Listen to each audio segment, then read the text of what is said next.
থানার অফিস রুমে চেয়ারে বসে আছে সুগা। হাতে একটা মার্বেল পাথরের অ্যান্টিক জিনিস। দেয়ালে মানচিত্রের দিকে তাকিয়ে আছে সে এক ধ্যানে। হাতে সেই গোল পাথরটিকে বলের মতো করে ঘুরিয়ে চলেছে। হঠাৎ তার ধ্যান ভাঙতে সে সামনে বসে থাকা লোকটিকে বলল, সব কেমন রহস্যময়, তাই না? এই মনে হচ্ছে সব শেষ, আবার মনে হচ্ছে সব শুরু। সামনে বসে থাকা লোকটি গুরুগম্ভীর ভঙ্গিতে তার পানি চাইল, তারপর বলল, সুগা নেওয়াজ, আপনাকে অনেক অনেক ধন্যবাদ। আপনি সাহায্য না করলে আমরা এত বড় একজন সাইকো কিলারকে কখনোই ধরতে পারতাম না। আমি আসলেই কৃতজ্ঞ, কারণ আপনার জায়গায় অন্য কেউ থাকলে এত বড় রিস্ক নিয়ে এই কাজ ভুলেও করতো না। সুগা উঠে গিয়ে জানলার পাশে দাঁড়ালো। দূরে মেঘে ঢাকা পাহাড় দেখা যাচ্ছে। সে ওই পাহাড়ের দিকে তাকিয়ে কি যেন ভাবলো। হঠাৎ চিৎকার চেঁচামেচি শব্দ কানে আসতে দরজার দিকে তাকালো। সেদিকে এগিয়ে যেতে পেছন থেকে একটা ডাক এলো। আপনাকে দেখলে সাইকো আরো বেশি উত্তেজিত হয়ে যেতে পারে। সুগা পেছনে তাকিয়ে বলল, আমার কিছু হবে না আদেও। শাখা ওয়াট? সুগা সেল নাম্বার 106 সামনে যেতেই কেমন যেন বুকের ভেতর মোচড় দিল। ফুফু জিন কেঁদেই চলেছে। সুগাকে দেখিয়ে দৌড়ে এক ঝপটে ধরে হাউমাউ করে কেঁদে বলল, বাবা, আমার ছেলেকে বাঁচাও। তার বদলে আমি ফাঁসিতে কাঠগড়ায় দাঁড়াবো। আমার জেলে বন্দি করো। মা হিসেবে আমি এত সব সহ্য করতে পারবো না। সুগা পেছন দিকে তাকাতে আদিত্য চোখের ইশারা দিল দুজন মহিলা পুলিশকে। তারা জিনকে ধরে নিয়ে বলল, জলদি রুমে চলুন, আপনার এখনো জবাববন্দি দেওয়া বাকি। জিনের স্তব্ধ সঙ্গে পারা মুশকিল, তবু মহিলা দুজন তাকে টেনে হিচড়ে অন্য রুমে নিয়ে যায়। সুগা ছেলের কাছে যেতেই দেখলো সেখানে ইউনো আহাজারি করছে। বারবার বলছে তাকে যেন বের করা হয়, মুক্তি দেওয়া হয়। ওইদিকে যে তিথি তার অপেক্ষায়, তাকে বিরিয়ানি রান্না না করে খাওয়ালে সে রাগ করবে, চলে যাবে অনেক দূর, আর কখনো ফিরে আসবে না। সুগা কিছুক্ষণ ভাইয়ের দিকে তাকিয়ে অতীতের এক ঝলক দেখতে পেল। আজও তার সেই দিনের কথা মনে পড়ে। হয়তো আজকে ইউনোর এই করুণ পরিস্থিতির জন্য সেও কম দায়ী নয়। সুগা নিঃশ্বাস ছেড়ে সেলিয়ে হাত রাখলো। অবশ্যই ইউনো চিৎকার চেঁচামেচি করছে, ধাক্কাধাক্কি করছে, তবে সুগার মস্তিষ্ক এখন অন্য কিছু ভাবছে। আজ থেকে অনেক বছর আগের কথা। ইউনো তার সুগা তখন একেবারে কম বয়স। গলায় কত খাতির তাদের। তবে হঠাৎ করে সুগা যখন বারবার পরকীয়ার কথা জানতে পারলো, তখন ঠিক কতটা ভেঙে যায়নি যতটা না ভেঙে গিয়েছিল।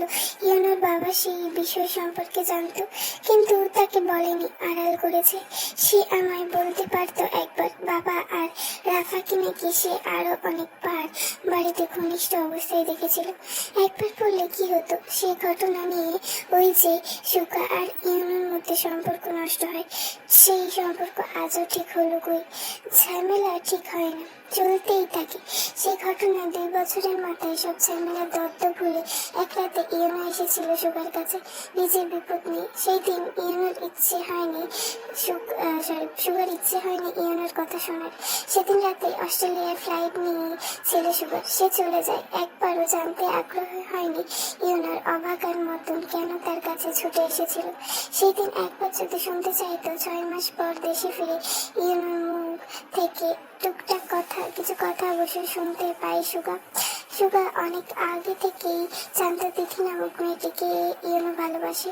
এমনি সুগা নয়, বরং নেওয়াজ বাড়ির সবাই জানতো দুজনের সম্পর্কের কথা। কতবার এই বাড়িতে এসেছে ওই মেয়ে।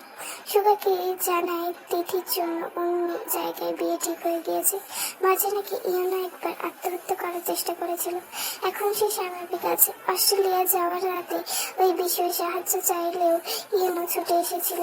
তখন অবশ্য এসব শুনে সুগার অনেক খারাপ লেগেছিল, কারণ অস্ট্রেলিয়া যাওয়ার পরও ইউনো সুগাকে অনেকবার কল করেছিল, তবে জিদে অভিমানে কল ধরেনি সে।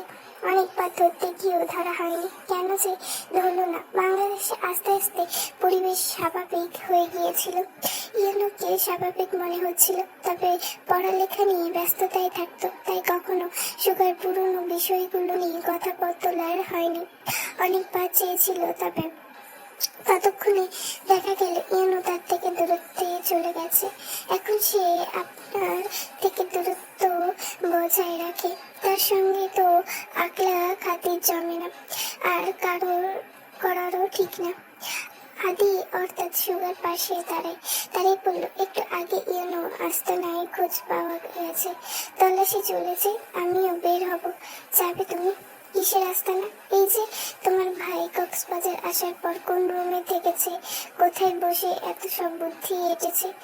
ও আচ্ছা, তবে আমি এখন যাব না, আমার আগে জিমিনের সঙ্গে দেখা করতে হবে। হাসপাতাল থেকে তের কল এসেছিল, জ্ঞান ফিরেছে জিমিনের। আচ্ছা তাহলে আমিও তোমার সঙ্গে যাই, জিজ্ঞাসাবাদ কত বাকি আছে না। থানার বাইরে বোকাম দাঁড়িয়ে সে সুগাকে দেখে কিছু বলল না, তবে সুগা তাকে জানে দাদু এসব সহ্য করতে পারছে না, কষ্ট হচ্ছে, তবে মুখ কখনো বলবে না। সেই সুগাকে সুগাকে দাদুর সঙ্গে থাকতে বলে হসপিটালে চলে গেল, লিসার সঙ্গে থাকতে বলে। ইন্টেলিজেন্স অফিসার আদিত্য শাখাওয়ান তার বাইকের পেছনে উঠে পড়ল। তারা অনেক কিছু জানে, আবার অনেক কিছু অজানা। রহস্যের বেড়াজাল এখনো ধরে আছে তাদেরকে, এক এক করে সবটা এখনো উন্মোচন করতে হবে। সাইকোকে তো খুঁজে পাওয়া গেল, তবে তার প্রাক্তন যার জন্য এত দূর আসা, এত সব করা, সেই তিথিকে কোথায় আছে তাকে তো এখনো জানা বাকি। হাসপাতালে সাদা চাদর আর জীবাণুনাশকের গন্ধ মেশানো পরিবেশে জিমিন শুয়ে আছে। তার মুখটা ফ্যাকাশে, শরীরটা দুর্বলতার ছাপ স্পষ্ট। ডান হাতে শিরায় সেলাইনের সুচ নল। বেডের পাশের চেয়ারটায় বিষণ্ণ মুখে বসে আছে জিমিনের বান্ধবীতে। তার চোখ মুখে উদ্বেগ। একটু দূরে জানালার ধারে চুপচাপ দাঁড়িয়ে আছে জাঙ্গু। ঠিক তখনই দরজায় মৃদু শব্দ হলো। জিমিন তাকালো। আরে সুগা ভাই, আসুন। সুগা এগিয়ে এলো। সুগার সঙ্গে আদিত্য আছে। সুগা এসে জিমিনের পেটের কিনারায় সাবধানে বসলো। আদিত্য তার হাতের ফলে ঝুড়িতে রাখলো টেবিলের উপর। সুগা হাসি মুখে কাছে ঘেঁষতে পিট করে চাইতে থাকে জিমিনের ক্লান্ত চোখ দুটি তার দিকে স্থির হলো। কেমন লাগছে এখন? সুগার স্নিগ্ধ কণ্ঠে জিজ্ঞেস করলো। কথা বলতে গিয়েও যেন পারলো না জিমিন। সে শুধু সুগাকে দেখে মৃদু হাসার চেষ্টা করলো। সুগা তার ডান হাতটা, যেটায় সেলাইন চলছে না, নিজের উষ্ণ হাতের মুঠোয় আলতো করে ধরলো। চিন্তা করো না, একদম ঠিক হয়ে যাবে, আর বিপদ নেই, তুমি নিরাপদ। জিমিন চোখ বন্ধ করে সম্মতি জানায়। চোখ খোলার সঙ্গে সঙ্গে তার দৃষ্টি সরাসরি চলে গেল সুগার সাথে দরজার কাছে দাঁড়ানো মানুষটির দিকে। জিমিনের শরীর মুহূর্তেই যেন হিম হয়ে গেল।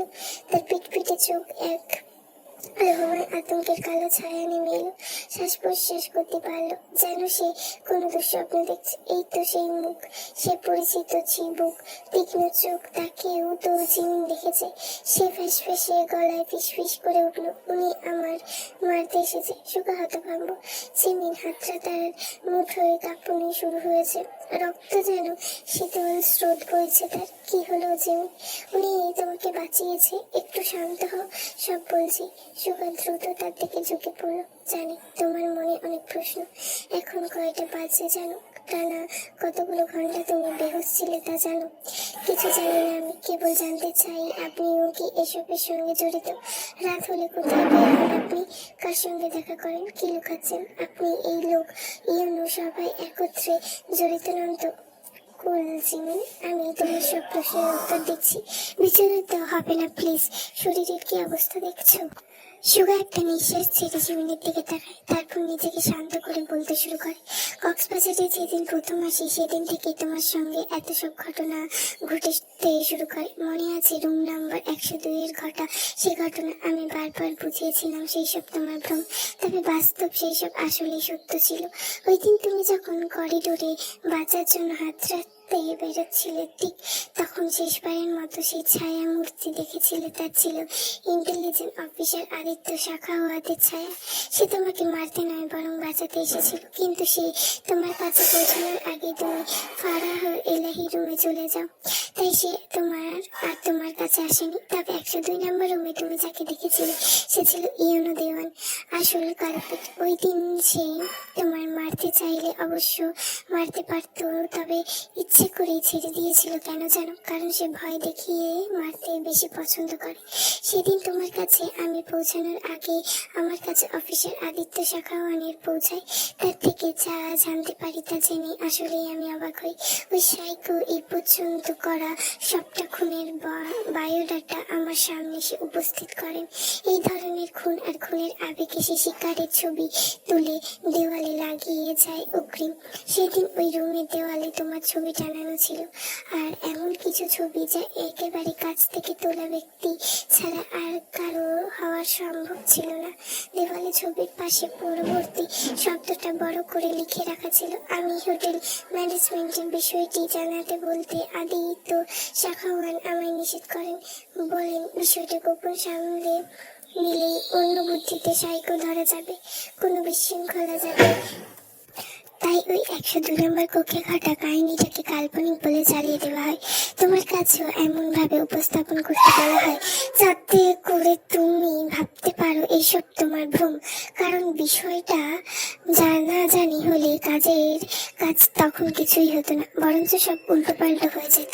আচ্ছা বুঝলাম, কিন্তু আপনি রাত করে কোথায় যেতেন ওই দিন? ওই জঙ্গলে আপনি এমনি এমনি তো আর আমার পেছনে আসেনি। আপনি আজ থেকে সব জানতেন, তাই না? কিছুটা জানা, কিছুটা আবার অজানা বলতেই পারো। মনে আছে যেদিন আমরা সমুদ্রের তীরে সবাই মিলে সময় কাটিয়েছিলাম? সেদিন বেশ শেষ বেলায় তোমার একটা চিঠি দিয়ে দেওয়া হয়। সেখানে হুমকি দেওয়ার কথা লেখা ছিল। ওই চিঠি কিন্তু তোমার ইচ্ছে করেই ইউনো ওই সময় পাঠায় যখন তোমার কাছে আমি ছিলাম না।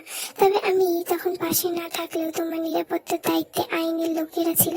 প্রতিনিয়ত তারা তোমায় নজর রাখছিল। তাই সময়ও তুমি কক্সবাজারের ভিড়ে সেই হুডি পরা লোকটিকে দেখেছো। তা হচ্ছে এই আদিত্য শাখাওয়ান।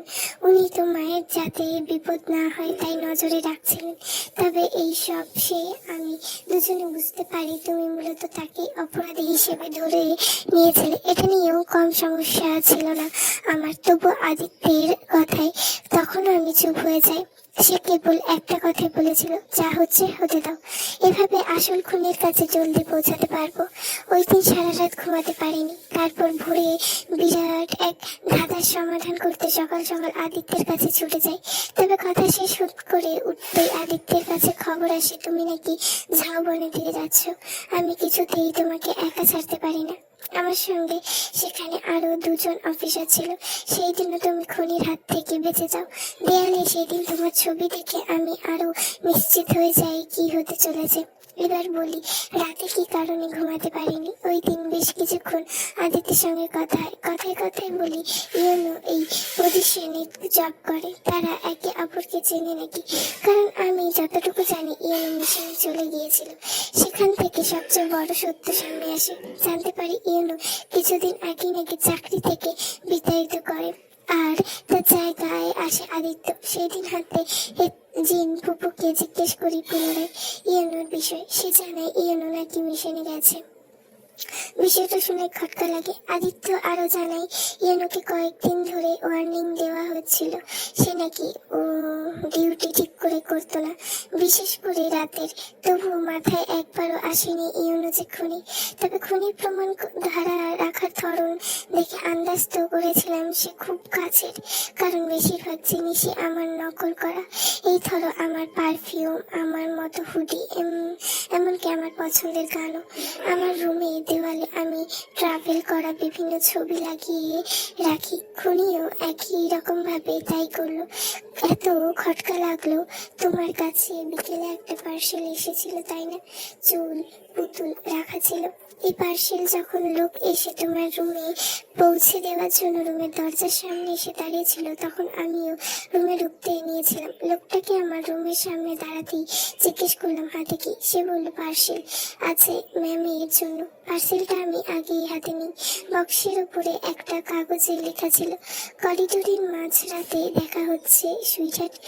সুগা বলেছি।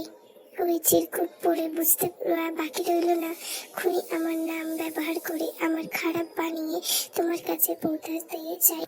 কিন্তু কতগুলো মেয়ের জীবন শেষ হয়ে যাচ্ছে ভাবতেই নিজেকে আবেগে নিয়ন্ত্রণ করার চেষ্টা করলাম। আমি ভালো করেই জানতাম তুমি আমাকে সন্দেহ করছো। আমি হুট করে কই যাই, কি করি জানার খুব আগ্রহ তোমার। তাই মাঝরাতে আমি ঘর থেকে বের হয়ে যাই যাতে করে তুমি অনুসরণ করো, সন্দেহের বশে আমায় ফলো করো। যা চেয়েছিলাম ওই দিন তুমি আমার পেছনে আসো, খুনি ভেবে বসে তার ফাঁদে তুমি পা দিয়েছো। আমি মোড় ঘুরে একটা রুমে ঢুকে পড়তেই খুনি তোমায় চিমড়ি করে। ভাগ্যিস তোমার উপরে নজর রাখা হয়েছিল, তবুও সময় মতো তোমার কাছে পৌঁছাতে পারিনি। তার খেসারত আমায় আজীবন ভুগিয়ে যাবে। কি অবস্থা করেই ওই জানোয়ার তোমার। সুগার চোখের কোণে তখন জল, চিমি নিজেও সামলাতে পারেনি। সে উঠে বসার চেষ্টা করে। শরীরে এত ব্যথা, এত যন্ত্রণা হচ্ছে, তবুও চেষ্টা করে সুগাকে মানসিকভাবে সাপোর্ট দেওয়ার। সেই সুগাকে বুকে জড়িয়ে ধরতেই সুগা জিমিনকে বলল, কখনো কল্পনা করতে পারিনি ইয়ানো এই কাজ করবে। আজ পর্যন্ত কতগুলো মেয়ের প্রাণ নিয়েছে সে, কি নির্মম ভাবে হত্যা করেছে। তাই তো বলি, ইন্টেলিজেন্স হয়ে এখনো খুনিকে ধরতে পারছে না কেন? ধরবে কি করে? যদি খুনি সে নিজেই হয়, নিজের পরিবারকেও ধোকায় রেখেছে। চাকরি চলে গেছে সে যেখানে, সেখানে সে বাসায় বলছে মিশনে গেছে, অথচ সে মিশনে না গিয়ে জিমিনকে খুন করার ষড়যন্ত্র করছে। জিমিনের অপরাধ কি? যুবরাজকে বিয়ে না করে পালিয়ে আসা, নাকি তাকে বিয়ে করার কথা দিয়ে অন্য কারোর হয়ে যাওয়া? হঠাৎ আদিত্য এগিয়ে এলো আরো কাছে। সে জিমিনকে প্রশ্ন করলো, ইয়ানো ছেলে বারবার বলছিল তিথির কথা, ওইখানে নাকি তিথিও ছিল, কিন্তু সেখানে গিয়ে তো আমরা কোনো মেয়েকে দেখতে পাইনি। তিথি কি আমাদের আসার আগে পালিয়েছে? সম্ভবত এই তিথি নামক মেয়ে তো তার প্রাক্তন ছিল, তার জন্যই তো ইয়ানো সবাইকে খুন করছে। তাহলে সে যেহেতু চলে এসেছিল, তবু এসব কেন করছে ইয়ানো? তিথি নামটা শোনা মাত্র জিমিন হঠাৎ করে আগের মতো শান্ত, শ্বাসকষ্ট উঠে যায়, প্যানিক অ্যাটাক শুরু হয়। সুখা বুঝতে পারছে না কি হয়েছে। চাঙ্কুক ধমকের স্বরে বিচলিত হয়ে নার্সকে ডাক দিতে বলে, জিমিনকে পানি খাইয়ে বুকে জড়িয়ে সান্ত্বনা দেওয়ার চেষ্টা করে। আদিত্যকে বলে, ওর অবস্থা এখন ঠিক নেই, আপনি বাকি প্রশ্ন পরে করুন, এখন একটু ওর একা থাকা দরকার। আদিত্য মাথা নাড়িয়ে সায় দিয়ে বেরিয়ে চলে এসে বসলো। মুহূর্তেই তার ফোনে কল এলো। ইয়ানো এতদিন যার বাসায় থেকেছে তা খুঁজে পাওয়া গেছে। আদিত্য সেখানে টিম পাঠিয়েছিল তদন্তের জন্য। সেখান থেকে তদন্ত দলের সিনিয়র আহাদ কল করেছে। কল রিসিভ করতে আহাদের অশান্ত কণ্ঠস্বর ভেসে এলো। আদিত্য জিজ্ঞেস করলো, কি হয়েছে? কিছু পেয়েছো? লাশ, বিকৃত কঙ্কাল হয়ে যাওয়া লাশ। আদিত্য শাখাওয়ানের পাকস্থলী যেন গলা ধর্ষণ করা বিষাক্ত পিত্ত ছুঁড়ে ফেলার জন্য অধীর হয়ে উঠেছে। শিরা উপশিরা পর্যন্ত কেঁপে উঠেছে তার, রক্তে বরফ জমে কঠিন হয়ে গেছে। বাতাসে এমন এক বিকট পচনশীল মৃতদেহের গন্ধ, যা মানুষের নাসা রন্ধ ছিন্দ ভিন্দ করে দেওয়ার ক্ষমতা রাখে। নরকেও হয়তো এমন বিষাক্ত গন্ধের উদ্ভব হয়নি। এখানে টিকে থাকা মনে বমির আসতে ধোয়ার আত্মা দমবন্ধ হয়ে মৃত্যুর দিকে ধীর গতিতে হাঁটা।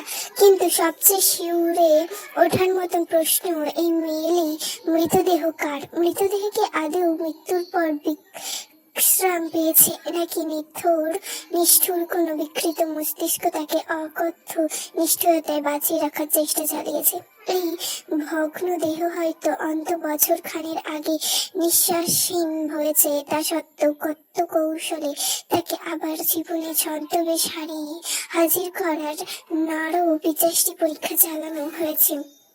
রেউতি অর্ধকঙ্কাল আর বাকি অংশ অনেকখানি আলগা চামড়ার টুকরো দিয়ে কদর্যভাবে জোড়া লাগানো। প্রতিটি চামড়ার রং ভিন্ন, কখনো অতল অন্ধকারের মতো কালো, কখনো হিমের মতন বিবর্ণ সাদা। মৃতদেহের কর্মশালার নমুনা, দেহের বিভিন্ন স্থানে অস্ত্রোপচারের সেলাইনের দাগ, যা দেখে মনে হচ্ছে কসাইর খানার দক্ষ কসাইও বোধহয় লজ্জায় মাথা নত করতেও।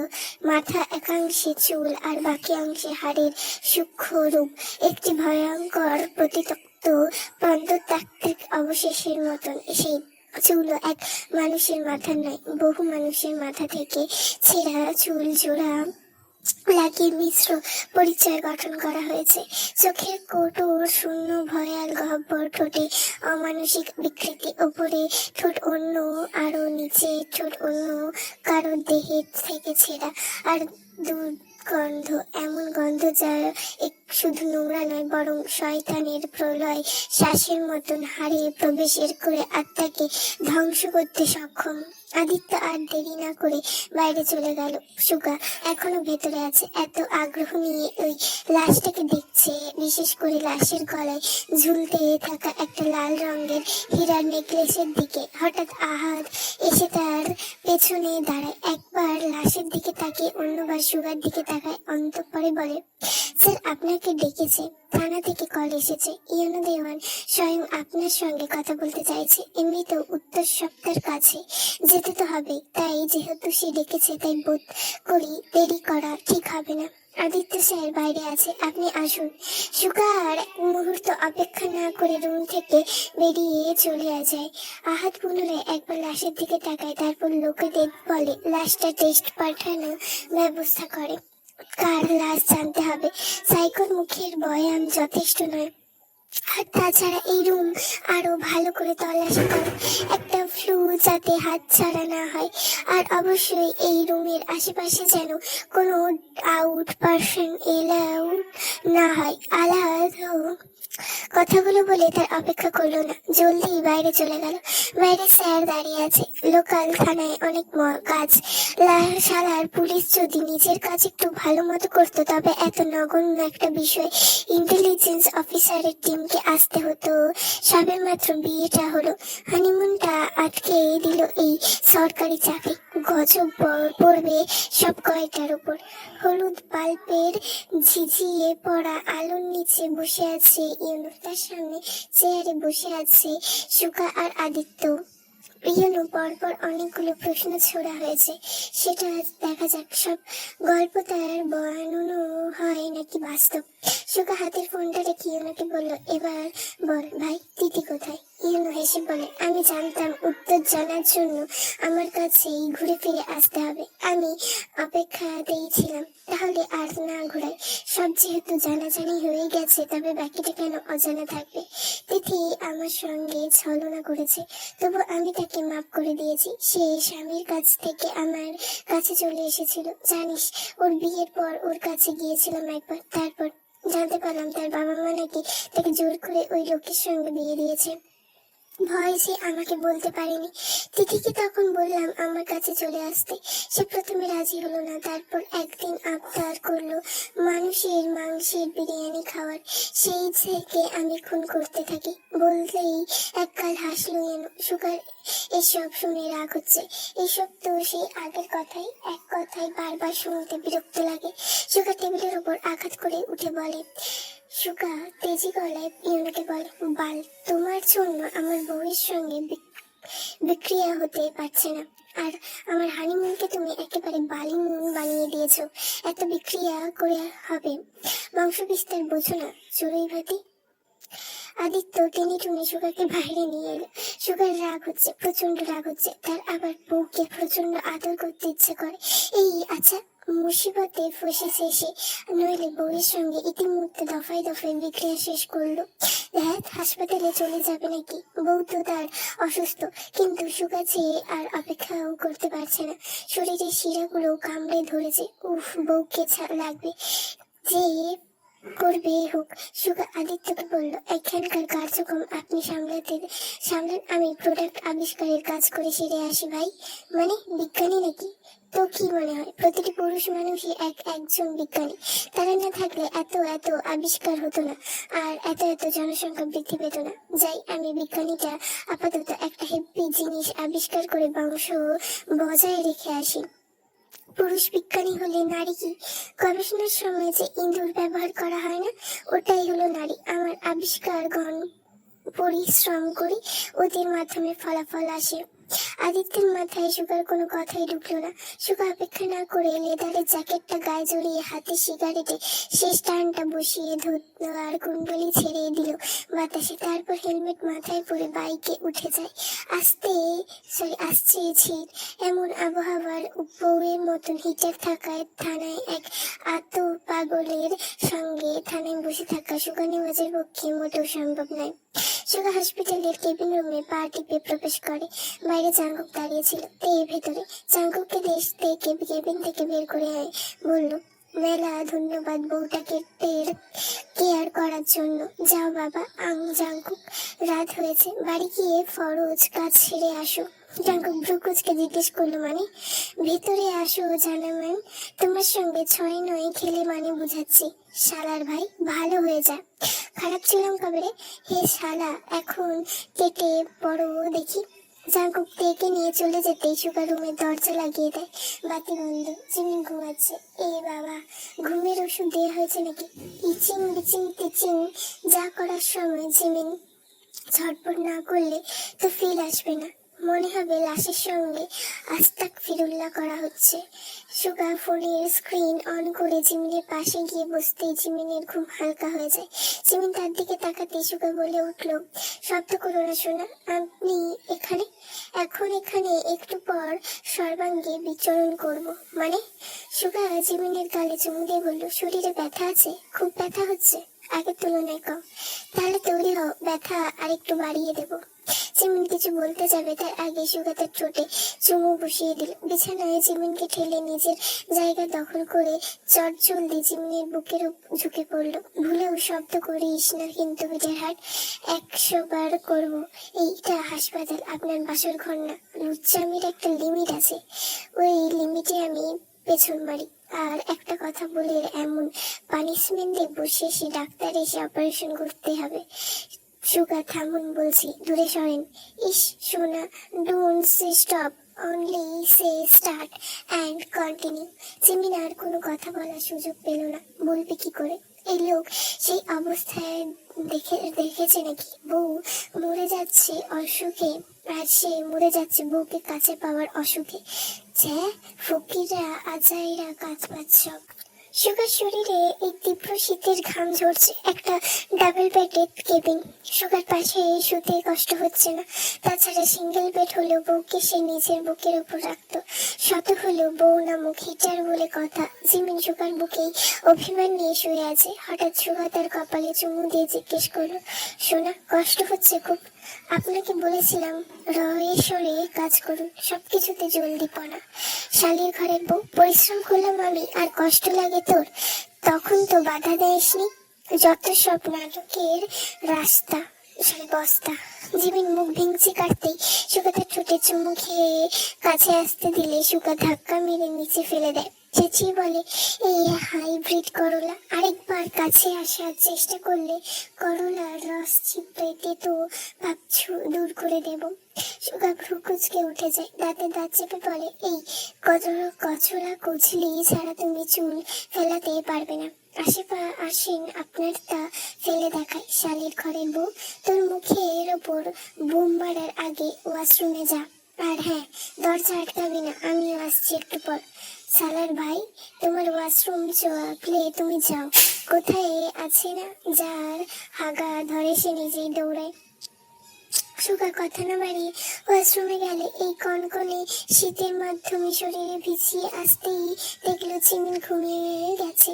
সুগা জিমিনের পাশে এসে বসলো। মুখের দিকে তাকিয়ে কি সব ভেবে হঠাৎ ঘুমন্ত জিমিনের জামার ওপর উঠিয়ে ক্ষতর দিকে তাকালো। এই জানোয়ারের বাচ্চা কত বড় সাহস জিমিনের জানের ওপর আঘাত করে। ও ভেবেছে কি মুক্ত হয়ে যাবে, কঠিন জীবন অপেক্ষা করছে ওর জন্য। জানের বদলে জান যাবে। সুগা জিমিনের ক্ষতের উপর আলতো করে চুমু দিয়ে জামা সরিয়ে গায়ের চাদর টেনে দেয়। জানলার কাছে আসতেই পেছনে কিছু কথা মনে পড়ে যায়। কাছে যাওয়ার আগে ঘটনা। থানাতে সুগার জন্য অপেক্ষা করছিল জিন। কালুর বাপ অনেক কষ্টে বোগামকে হোটেলে নিয়ে গিয়েছিল। থানায় কেবল হেতি, জিন আর লিসা ছিল। রিসা থানায় ঢুকতে না ঢুকতেই সুগা থানায় ঢুকতে না ঢুকতেই জিন তাকে আঁকড়ে ধরে, কেঁদে কেঁদে চেঁচিয়ে আর্তনাদ করে বলল, আমার ছেলেকে ছেড়ে আমায় বন্দি কর। সে অসুস্থ তাই এমন কাজ করছে, ওর কোনো দোষ নেই। একজন অসুস্থ মানুষ কি করে কোনো শাস্তি হতে পারে না? আমার ছেলে পাগল, সে অসুস্থ, অন্তত এই উচিলায় তাকে ছেড়ে দেয়। ছেলে ছাড়া আর কে আছে আমার বলো? ছেলে অসুস্থ তুমি কি করে জানো? আর তার মানে কি ইউনু যা যা করেছে সবই তুমি আগে থেকে জানতে? ফুপি। সুগা এক মুহূর্তে থমকে যায়, তারপর পুনরায় বলে, দেখো, তুমি আমাদের সত্য বলে সাহায্য না করলে তোমার ছেলের শাস্তিও কমবে না। তাকে আর না পারবে কখনো দেখতে, না শাস্তি থেকে বাঁচাতে। জিন একটা ঢোক গিলে কেবল বলল, তারপর বলছি বাবা, সব বলছি, কেবল ছেলেটাকে রেহাই করো সুগা বাবা। সুগা হাত দুটো বুকের কাছে ভাঁজ করে বলল, একটু নিরিবিলি আলাপ করলে ভালো হতো না? তদন্ত কক্ষের বাল্বের হলুদ আবু বাতির নিচে বসে আছে জিন। শীতের মধ্যে ঘাম টিপ টিপ করে পড়ছে কপাল বয়ে। সেদিকে পাত্তা না নেই কারো, সবাই কান পেতে চেয়ে আছে তার ঠোঁটের ফাঁক গলে বের হওয়া জবানের দিকে। জিন সুগার দিকে একবার তাকালো, একটা দীর্ঘশ্বাস ছেড়ে বলল, ইয়েনের সঙ্গে তিথি নামক মেয়েটি 7 বছরের সম্পর্ক ছিল। দুজনকার মধ্যেকার সম্পর্ক এতটাই গভীর ছিল যা দেখে বিবাহিত লাগতো। সাধারণত বিবাহিত মানুষের মধ্যে দীর্ঘদিন যাবৎ সংসার করলে যেমন সম্পর্ক তৈরি হয়, ঠিক তেমনই ইয়েনো প্রায় তিথিকে বাড়ি নিয়ে আসতো। আমার একসঙ্গে গল্প করতাম। ইয়েনো ইন্টেলিজেন্ট অফিসার হওয়ার সেই ছোট্ট থেকেই খুব ইচ্ছে ছিল। মেধাবী ছাত্র বলতে পারো। ইয়েনো ঠিক করে রেখেছিল চাকরিটা পেলে বিয়ের পরে পিড়িতে বসবে। আর আমার ইউনুকে মধ্যেকার সম্পর্ক ছিল বন্ধুর মতো। এত ব্যস্ততা, পড়ালেখার চাপে ইউনু মানুষের সঙ্গে মিশতে পারতো না। আমার সঙ্গে দিনের শেষে সব শেয়ার করতো। আস্তে আস্তে আমরা ভালো বন্ধু হয়ে উঠি। ছেলে শান্ত মুখটার দিকে একবার তাকালে দুনিয়ার কোনো কষ্ট মনে হতো না। বিশ্বাস করো, সেই ছেলে চাকরি প্রিপারেশন নেওয়ার সময় তিথি আচমকা তার সঙ্গে যোগাযোগ বন্ধ করে দেয়। তার মধ্যে টাকার লোভ জন্মায়। অনেকদিন আগে থেকেই হয়তো বুড়ো বেটা হাতির নেওয়ার ইচ্ছে ছিল, তাই তো আমার অমন ছেলেটাকে কষ্ট দিয়ে বিয়ে করেছে। ওর জন্য আমার ছেলেটা অসুস্থ হয়, এত এত অপরাধে জড়িয়ে পড়ে।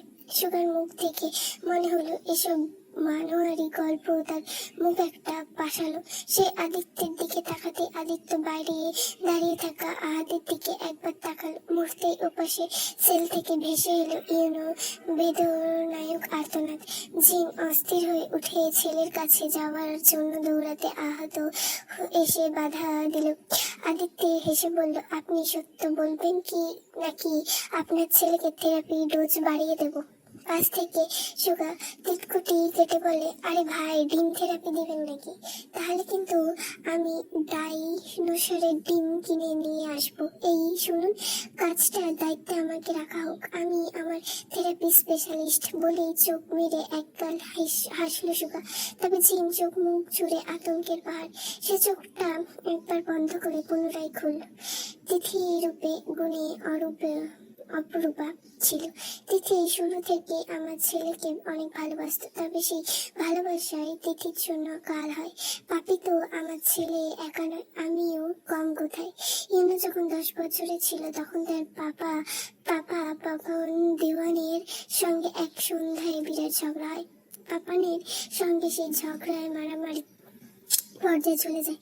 আমি সারাটা জীবন একজনকে চেয়ে এসেছি, আর বাবা শেষে তার সম্মানের কথা রাখতে সম্পদ থেকে অচেনা কারোর সঙ্গে জুটি বেঁধে দিয়েছে।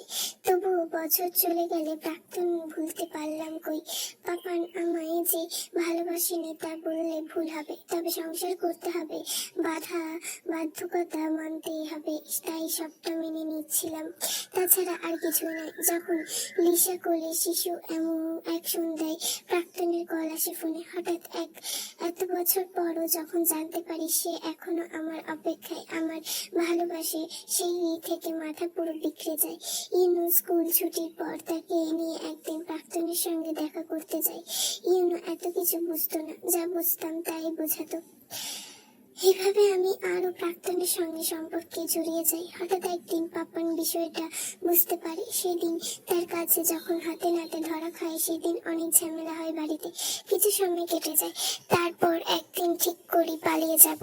পালানোর প্রস্তুতি নেই পরে, তবে পাপান ধরে আনে। সেদিন পাপানের সঙ্গে অনেক ঝগড়া হয়। এক পর্যায়ে লোহার রড দিয়ে পাপানের মাথায় আঘাত করতেই সে মুহূর্তে মাটিতে লুটিয়ে পড়ে। চারপাশে কেবল রক্ত আর রক্ত দেখতে পাচ্ছিলাম। লাশ কি করব বুঝতে পারছিলাম না। ইউনু তখন নিজের চোখের সামনে দাঁড়িয়ে দেখছিল। ছেলে ছোট থেকে মা ভক্ত, সে ভক্তের জোর কাজে লাগাই আমি সেদিন উপায় না পেয়ে রুমের মধ্যে পাপানের মরদেহ টুকরো টুকরো করি। ইউনুকে বলেছিলাম, বাবা খারাপ মানুষ, যারা তোমার মনে কষ্ট দিবে তাদের এমন পরিণতি করবে। ছেলেকে বুঝিয়েছিলাম বাবা অন্য মা আনতে চেয়েছিল, তাই আম্মু কষ্ট পেয়ে তাকে শাস্তি দিয়েছে। তাই ছেলে হাতে হাতে সেই দিন আমার সাহায্য করে। আজ শেষ হয়ে ওই দিন বাসায় আমি বিরিয়ানি রান্না করেছিলাম। কিসের বিরিয়ানি জানো? পাপানের মাংসের বিরিয়ানি বলেই হাসলো এতে। তারপর অনেক দিন চলে যায়। অ্যাক্সিডেন্ট বলে ঘটনা দামাচাপা দেওয়া হয়। খুন যে হয়েছে সেটা ভাবার কোনো বিষয় নেই। এমন ভাবে মাংস কাটা হয়ে দেখতে অ্যাক্সিডেন্টই মনে হয়েছিল। পাপানের মৃত্যুর পর বাবা এসে আমাকে সহ আমার সন্তানকে ঢাকায় নিয়ে যায়। তারপর আর প্রাক্তনের ফোন আসেনি। আস্তে আস্তে আমার চিন্তাধারার পরিবর্তন আসে। ছেলে মেয়েদের দিকে মনোযোগ হই। আমি জিন সত্যি অতীত ভুলে কেবল আমার ছেলে মেয়ের কথা চিন্তা করি। আস্তে আস্তে ইয়নো বড় হয়। আমার মতে একদিন প্রেমে পড়ে। তিথি মেয়েটিও তো কম ভালোবাসতো না তাকে। তবে আস্তে ধীরে বুঝতে পারি আমার ছেলেটা কেমন যেন টক্সিক হয়ে যাচ্ছে, পরিস্থিতি কেমন হয়ে গিয়েছে। তিথি একবার নিঃশ্বাস নিলেও তার কৈফিয়ত তাকে দিতে হতো। একটু ভুল হলে ভয়ঙ্কর ভাবে টর্চার করতো। প্রথমত খারাপ কিছু আন্দাজ করলেও তারপর পুরান ঢাকায় একটা পুরানো বাড়িতে ছেলে টর্চার সেল আবিষ্কার করি। নানান ভাবে দিদিকে সেখানে অত্যাচার করা হতো। এমনকি শেষে এমন অবস্থায় চলে গিয়েছিল যে তিথি তার পরিবারের মানুষের সঙ্গে ঠিক করে কথা বলতে পারতো না। শেষে একদিন তিথি নিজের জীবন বাঁচানোর জন্য বাবার পছন্দ করা ছেলের সঙ্গে বিয়ে করতে রাজি হয়ে যায়। তার উদ্দেশ্য ছিল একটা সুস্থ জীবন। সেই ছেলের যদিও অনেক টাকা পয়সা ছিল, তবে আমি দিক থেকে চিনি ভালো পরিবারের মেয়ে, দরিদ্রতা দেখে বড় হয়নি, তাই টাকার লোভ তার মধ্যে ছিল না। ইয়েনোর জন্য সবকিছু করতে রাজি ছিল সে। তবে তার বিয়ে হওয়ার পর ইয়েনোর মধ্যে আরো রাগ ক্ষোভ বাড়ে, আরো ভয়ঙ্কর হয়ে ওঠে। বিয়ের পর দিনই সে তিথিকে জিম্মি করে সকলের অগোচরে ইয়েনো সব বিষয়ে আমার সঙ্গে শেয়ার করত। তার কোনো কর্ম আমার অজানা নয়। সেদিন থেকে তিথিকে ধরে আনে, তখনও আমি নিষেধ করেছিলাম কিন্তু শোনেনি। আমার সামনে তিথিকে খুন করে দেয় খুন হতে দেখেছি। শরীর সব মাংস আলগা করে রান্না করতে দেখেছি। তিথির লম্বা চুল ছিল, সেই চুল কেটে জীবিত অবস্থায় মাথায় ন্যাড়া করে দিয়েছে তিথিকে। আর মারার পর কি মেরেছে? মারার কাজ তো জীবিত থাকা অবস্থাতেই করে ফেলেছে। আচ্ছা তোমরাই বলো, দোষ ওই তিথির না? আমার ছেলের সঙ্গে প্রেম করে অন্য কাউকে বিয়ে করলে তো পরিণতি এমনই হওয়ার কথা ছিল। মেয়েটা এখনো বুঝলো না আমার ছেলে তাকে কত ভালোবাসতো। কেবলমাত্র ওই মেয়েকে ভালোবেসে আমার ছেলে পাপ করেছে, তাই দোষী আমার ছেলে নয়, ওই মেয়ের তিথি। আদিত্য এক মুহূর্তের জন্য থমকে যায়, জিজ্ঞেস করে, তাহলে যে আপনার ছেলে বললো তিথি মরেনি, ওই রুমে তিথিও ছিল, সেই সব কি? আদিত্য আরো কিছু প্রশ্ন করার আগে হাসপাতাল থেকে ডাক্তার কল আসে। আদিত্য কেবল জিজ্ঞেস করে লাশটা কার, সেটা জানা যায়নি। হঠাৎ আদা দৌড়ে সেলের মধ্যে প্রবেশ করে। এতে যে তখনও চুপ। তাকে করা প্রশ্ন এখনো কোনো জবাব তার কাছে নেই। আহাত বিচলিত হতে দেখে আদিত্য জিজ্ঞেস করে, কি হয়েছে, কোনো সমস্যা? স্যার, লাশের গলায় যে লকেটটা ছিল তা খুলতে সক্ষম হয়েছি। সেখানে ছবি আছে, আই থিঙ্ক ভিকটিমের ছবি। কই দেখি। আদিত্য লোকটার হাত থেকে ছবি দিকে তাকানোর আগে লোকটা টেনে সুগার নিজের হাতে তুলে নেয়। ছবিটার দিকে তাকাতেই আর ও মাই গড, তিথি। যদি ভালো লেগে থাকে তাহলে like, comment, share and subscribe. যদি কোনো ভুল ত্রুটি হয় ক্ষমাশূন্য দৃষ্টিতে দেখবেন, আর ভুল হলে সেটা আমাকে একটু ধরিয়ে দেওয়ার চেষ্টা করবেন। আর like, comment, share and subscribe please. তোমাদের এইটুকুনি ভালোবাসাই আমার দরকার।